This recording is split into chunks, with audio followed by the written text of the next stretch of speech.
strong, empowered, authentic. What's up, Ginger Nation? This is Tosh. This is Darren, and you are listening to the Authentic Ginger Podcast.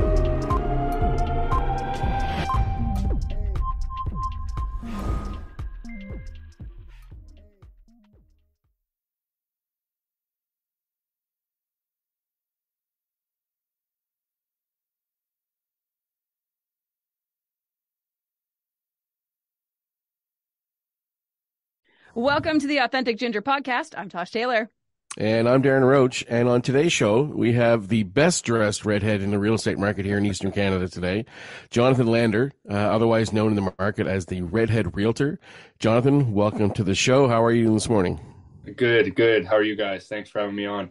Before we get started, we always like to start off the show by kind of just getting to know you a little bit better. Yeah. Okay. So a little background on me. From Halifax, lived in Halifax my whole life. Graduated from Halifax West High School 2015. And then I went on to SMU in 2019, or graduated from SMU 2019 with criminology degree. Tell people what that is, because if they're not from the East Coast, they're not going to know. St. Mary's University. So if you know what Dal is, it's the rival school, the other Halifax University. Which is Dalhousie. Yeah, I went to St. Mary's, graduated in 2019. With a crim major and a philosophy minor. Wow. It is. Yeah, it's weird, eh? Really weird. And so then from there, I've been in the reserves with the forces from 2015 to 2019.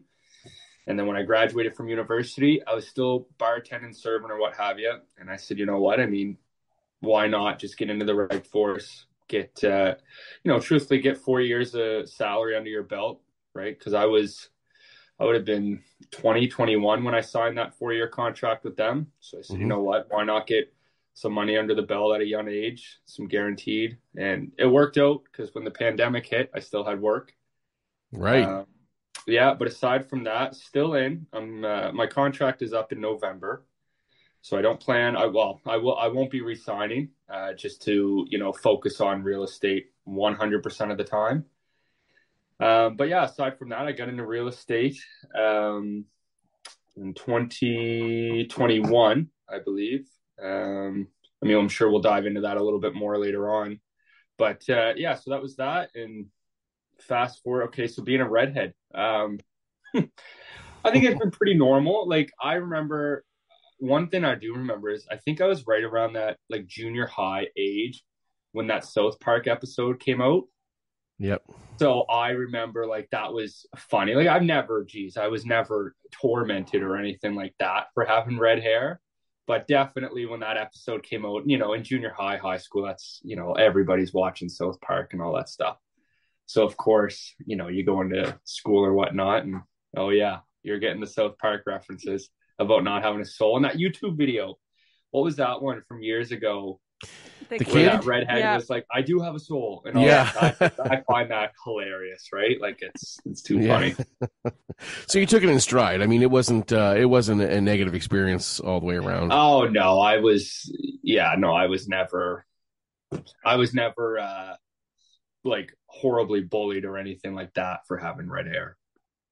I think that has a lot to do with Canada, honestly. I really think that, and being in Nova Scotia, New Scotland, there isn't a lack of redheads in Nova Scotia either. Yeah, so, definitely. Like, I can guess. Share. Yeah, and growing up in Halifax too, that's a major city. So there's for sure other redheads that you went to school with. You weren't the only one. Yeah, I wasn't one in a million kind of thing. So now, back in those days, though, did you have the flow that you have now? Something tells me you probably did. The flow? No, yeah, no. I would. Well, geez, I look back at my haircuts from junior high, and geez, wow. But did you have some Bieber hair going on? Yeah, I feel like no, I don't think you didn't rock the Bieber. Shorter, but yeah, no, it was fine. Nothing too crazy. But you're 100% right. I wasn't right. I wasn't one in a million, maybe one in a couple hundred. Yeah. That's pretty good odds, actually. Yeah. The other question, though, if those who don't go through any type of major bullying or any kind of noticeable I guess, bullies or whatnot. Were you aware about that happening? Like, were you aware as a redhead that other redheads around the world at that time, not even at that time, any time at this point, but were you aware that, redheads get bullied elsewhere? Yeah, I'd say like the whole, what was it called? Like Kick a Ginger Day or something like Yeah. that. Like those were fun. Like I guess I just looked at it different. Like, you got to feel for the people that genuinely were, of course, Right. bullied. That's sin. That sucks for having a color of hair. Yeah. But I don't know. I just played on with it. Like I just, you know what I mean? It's one of those things where if you let it get to you, it'll get to you kind of thing. Mm-hmm. So I was just like, Adam, if someone's going to get at me for the color hair, I mean, geez Louise, then, Yeah. What are you doing? like, what are you doing? So you graduated in 2015, and then you went right into the reserves, which is a big thing down in Halifax. Yeah. So what happens there? Like, what made you decide to do that? And why are you stopping after your term is up? Is it because you have hit it off in real estate? Yeah. So, I mean, I guess to answer the first part there, I got in, I would say a lot of it was due to my father and family. So I had quite a few family members. One was in the Canadian Army, one was in the British Navy, like my granddad, and then my cousin was in the Canadian Army, did a couple tours. I had a cousin in the American Army that did a couple tours or whatnot. And in the reserves, I don't know if they still do it, but you would get, I think it was $2,000 a year towards school, so long as you're actively just within the reserves, doing your thing, doing the training, all that. So, I mean, for my dad and me, it made sense. Help out with university a little bit, get not free, but get $2,000 to just be doing a job. Why not? And, at that young age, it was another source of income. You get to shoot guns and stuff like that. Like as a 17-year-old, like it was kind of cool shooting machine guns and all that stuff. So I did that because I was in the Army Reserves. So I did that till 2019. I'm going to bother you for a quick second. When you say the reserves, sorry to interrupt you. Yeah. Do you get paid in the reserves, or do you only get paid in reg force? So I don't even know the class of type of contract, but mine was, we could call it the weekend warriors as a joke in the reserve, because you do like one evening a week as a little, like, I don't know, 3-hour shift to just meet up or whatnot. But then on the weekends, you would go and do your exercises, right, in the woods or what have you. Thus the little weekend warrior joke. But yeah, no, aside from that, you would get paid based off of like how many hours you worked, or like a half day or full day kind of thing, if I'm correct there. But yeah, Reg Force, I got in 2019. And it was salary and all that. So again, that was good for the age and what I wanted to do. And I mean, when I joined the Reg Force, I had no intentions of real estate, because I got my license in 2021 and I joined the Reg Force in 2019. When I got in, I was single, didn't have a dog, all that stuff. Like I was just ready to take on the world, right? Just travel, take on. This was your career. This was what I was thinking it was going to be. Absolutely. Right. And then, I don't know. Yeah. The pandemic, I'm now engaged. I have a dog. All these, I have my license now with real estate. Like for me, I like being home. At the end of the day, I like to come home and do that. So I always say to people, it's an amazing career for many, but just my personality. So my contract is up in November. I won't be resigning. And one of the main reasons is that, but also to focus more on real estate. And you can't sell houses from the middle of the Atlantic, right? Right. No, you can't. I mean, maybe. Well, no Wi-Fi maybe. Oh, okay. The yeah. connection might work once you get, so it's. I think what's really interesting about this whole piece that you've talked about with your military experience is the fact you said something at the very start of the show. And for those listening, parents, or even young kids that are listening, take some advice from Jonathan here, because it's a really interesting idea what you did. You saw an opportunity to not only get into something really interesting and really rewarding, but you also saw an opportunity to generate some early revenue as a young kid. Yeah, just help with the dad. Yeah. That's it. And not many people see that and understand that. Like, if I had it all over again, I'd be thinking to myself, what occupations give me a shit ton of money down the road? And I'm going after that shit. No, I didn't do that. Mm. But, Mm. but, but I really like the fact that you've done that, and you stayed with it for as long as you needed to. You get into the regular force, and again, you've stayed there for as long as you needed to while you were prepping this new career that came up, which Mm-hmm. I'm very interested to talk about too, because it's not only the fact that you're a real estate agent, it's the fact that you've taken on, I guess your personality trait, in the sense that, Yeah. if we call red hair a trait, Yeah. that you've taken that on and used that as a branding forum. And I think it's brilliant. So again, thanks for mentioning about the military and stuff, because I really think people can take from that. Take us through that transition. I know you said it was COVID, and something must have triggered you to want to get into real estate. What was it? Yeah, I mean, there was two big things. So I think the first one with getting my license was, I remember in 2021, May. So actually just about 2 years ago today, I closed on my first home. Oh. And I remember when I wanted to see a property, I didn't know a thing. I didn't know what a pre-approval was. I didn't know what a mortgage broker was. Like, I didn't know anything. I just knew I needed a real estate agent to get into the house, get the documents, like help, right? So I remember I called my buddy up, who was an agent, and I said, listen, I want to see this, get everything you can, do your job, and let's go. And anyway, it was awesome because when I got the keys to that house on closing day, obviously that was a very awesome day, very fulfilling and all that. But I remember thinking to myself, I was like, damn, that's cool for me, but that's pretty awesome that this agent just took someone from zero to homeowner. Like, right. I was calling my mortgage broker 5 times a day. And I look back at it now and I'm like, oh man, like I was the worst. But so that's what really, because I knew that the Navy wasn't going to be the long term at that point. Like, about 2 years into my Reg Force contract, I was like, I don't know if this is. So I said, you know what? That's a pretty cool feeling. I want to feel that. I want to know that I can help someone with that. And so after talking with them, I said, you know what? Why not give it a shot? I still got 2 years left with the Navy. If I don't like real estate, then whatever, on to the next. And so that's what kind of got me really thinking about being an agent, in a sense, an exit strategy from the Navy, Reg Force or whatnot. And so that was probably the big one for me. Getting into that, into the business was step one. Yeah. Then what? Yeah, so getting into the business was step one. So then the big thing for me is, I said, how can I be different? There is no secret that this is a very oversaturated job field right now. And I sound hypocritical because I am one of those COVID agents, right? I got in during the peak. I'm not going to sit here and think I'm a seasoned 10-year vet or anything like that. I am I like you admit agents. That. Yeah. Oh, yeah, 100%. Cool. I am one of those agents that got in.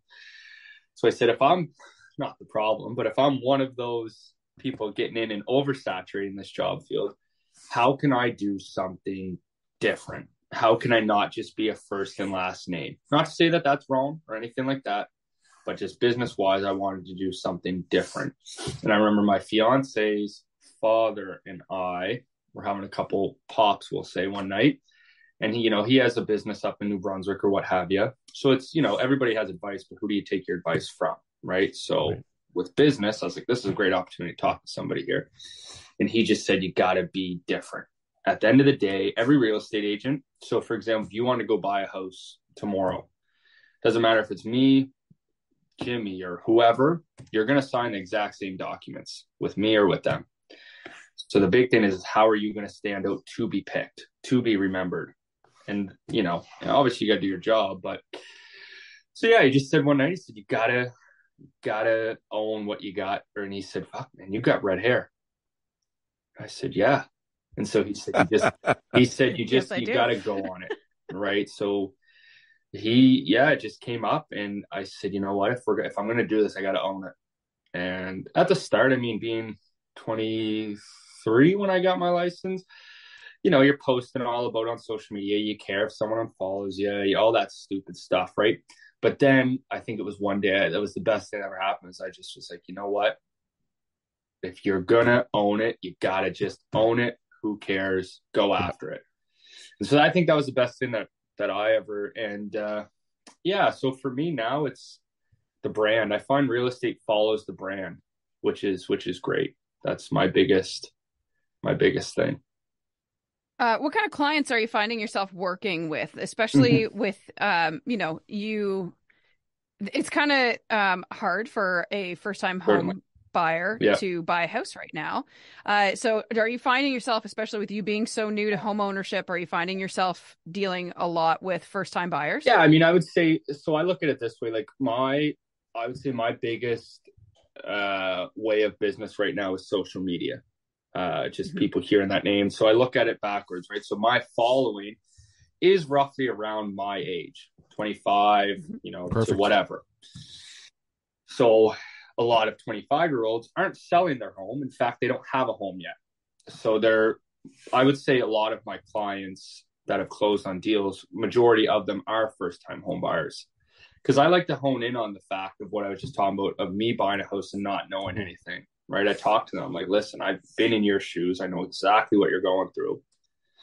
So yeah, I'd say first-time home buyers is definitely the larger pool of my business. Not necessarily that I'm trying to only target that. As we know, listings are the best things you can get. Someone comes across my desk that wants to sell a home, see you in 10 minutes, I'll be at your house.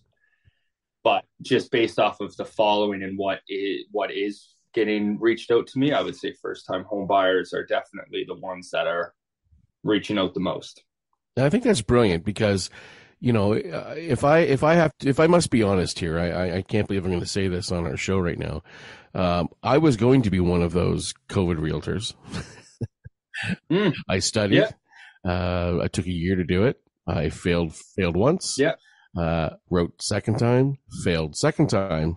Then I started thinking, I don't know if this is going to be for me.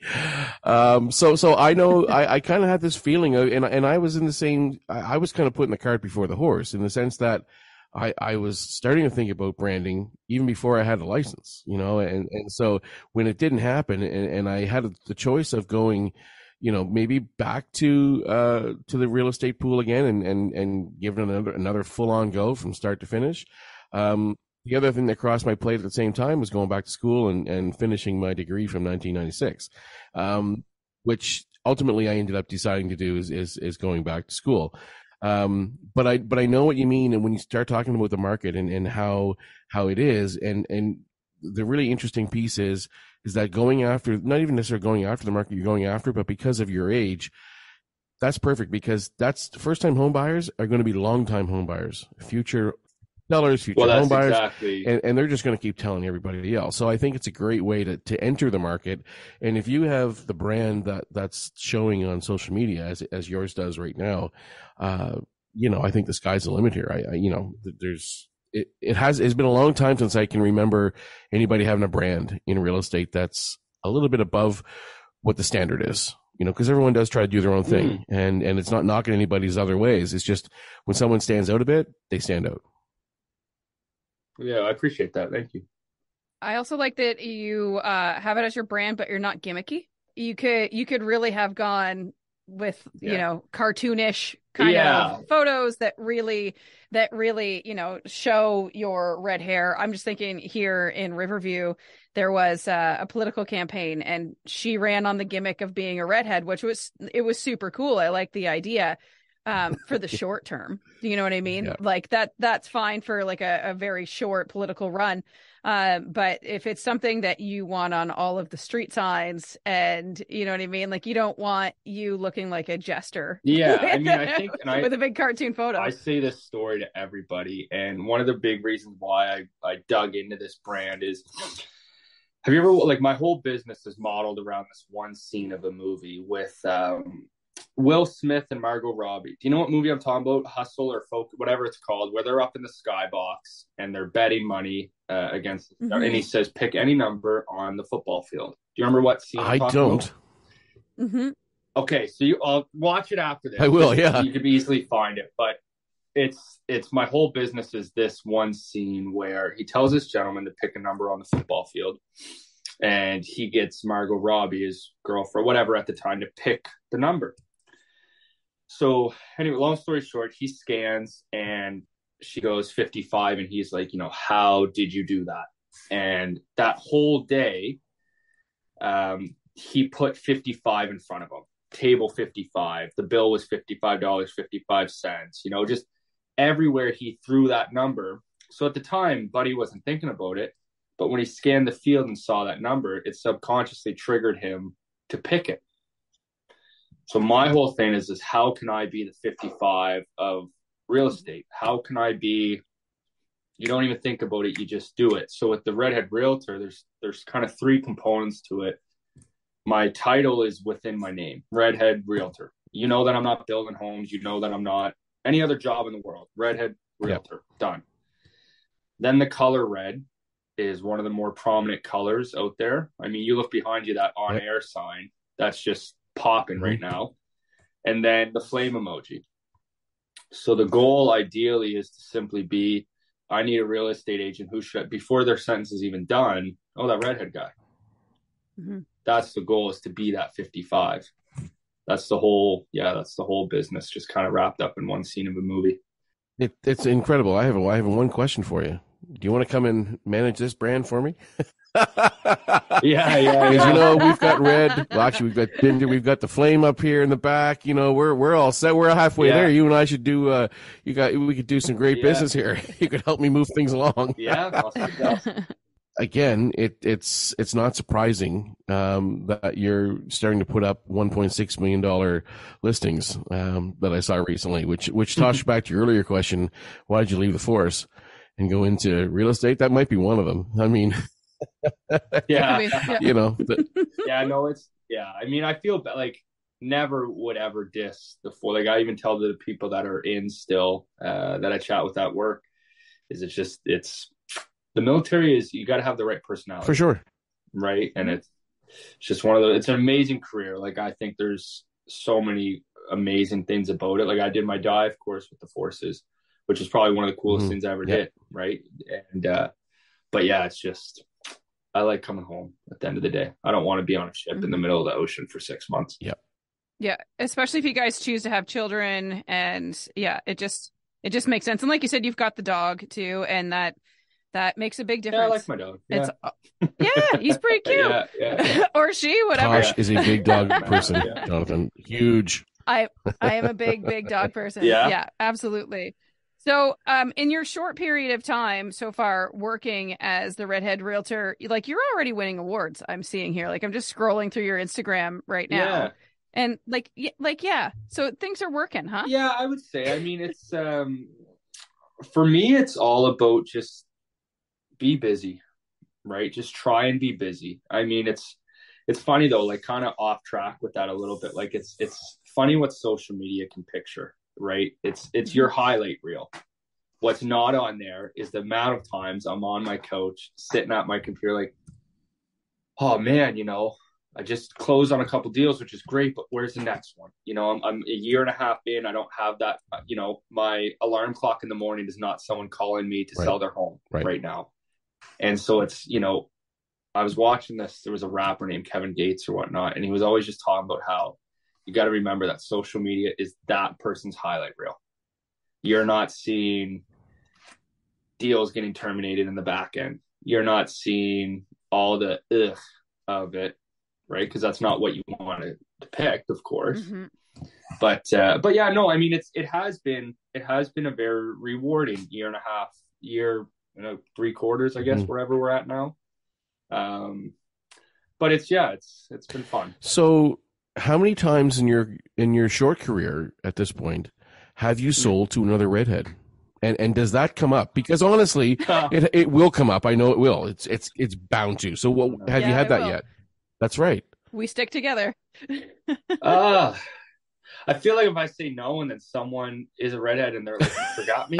But no, I don't think so. I mean, I'm very fortunate. I've had a lot of people, turn into clients, which have turned into closed deals because of the brand and them like, oh, I love what Yeah. you're doing, blah, blah, blah. But People will find you not only because you're very charismatic, but also because of your hair color and the brand. You're absolutely right. I can't wait for that to yeah, happen.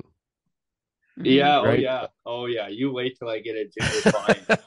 The amount of content that'll be coming from that if we Yeah, close. you're Oh right. yeah. That's exactly right. And I can't wait. And hopefully I'm there to be able to send you some shirts to put on each of you and have some fun with that. You guys can be Yeah, authentic yeah, yeah. gingers together.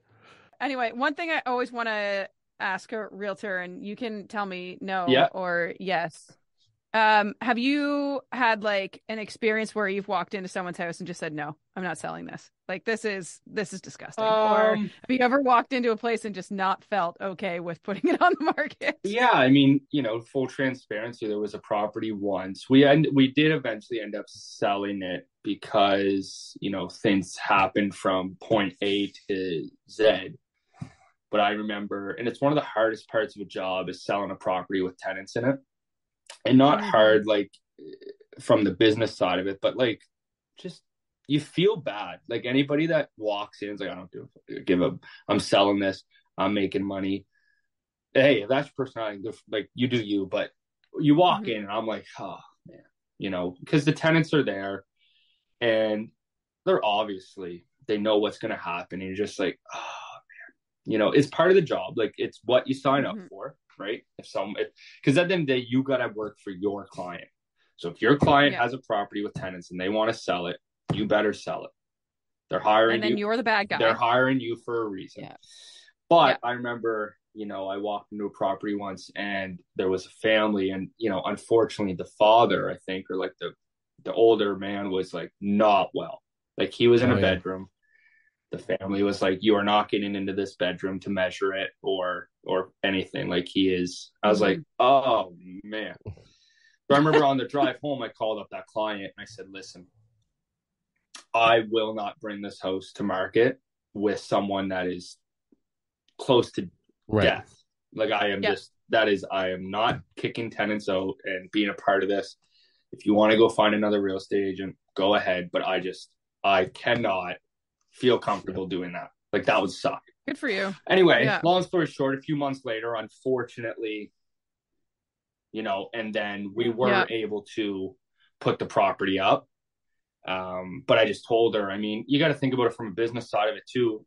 If I was buying a house and I went with an agent and I went into that property and I can't get into a bedroom because someone is, on their, I'm not buying the house. I'm what the no good. So I just said, morally, I don't think this is the right time to sell your property. But also, you got to think about it from a business perspective. This is a horrible time to put your house on. Yeah. And I don't know the tenancy rules or anything like that, but something's telling me that if someone is in that sort of state, there has to be some, I don't know, but yeah. So you would think anyway. Once, but not fortunate, that's not, but like, fortunately I stuck with the clients. And when the time arose that it made sense to sell, we sold. And it's cool that they stuck it out with you too. Like they understood. Yeah, I was appreciative of that, but see, that's called integrity. Thank you for wanting to do our show today. We appreciate you being on here, and honestly, we wish you the best of luck. And I would love it if we saw some of your signs up here in the New Brunswick area. But I don't think, are you allowed to sell interchangeably in provinces? Oh, it's funny because my partner's family's from New Brunswick. Okay. In Freddie. And I always joked around, like when I get out of the Navy and all that, I've always said I'd consider getting my New Brunswick license. Go global, man. Take the redhead. Well, that's global. Exactly. You've inspired me on a couple of fronts here. Certainly, I do want to retract back to the very start of the conversation. Love that intro, but also the fact of how you think and how your mind thinks. I think that people can really gain a lot of insight from this conversation, albeit short. But it's jam packed full of information, and I think a lot of people will hope to take from it. So I appreciate the honesty and again the integrity coming on the show. Yeah, no, and I appreciate you guys having me on. This was great. Thanks. This was fun. And that's what it's all about, right? So thanks very much. See you again soon. You've been listening to the Authentic Ginger Podcast. Become a part of the Ginger Nation by liking, subscribing, following, and leaving a review wherever you listen to podcasts. This podcast was produced by Tosh Taylor of the Podcast Hub Productions. Find her online at podcasthub.ca.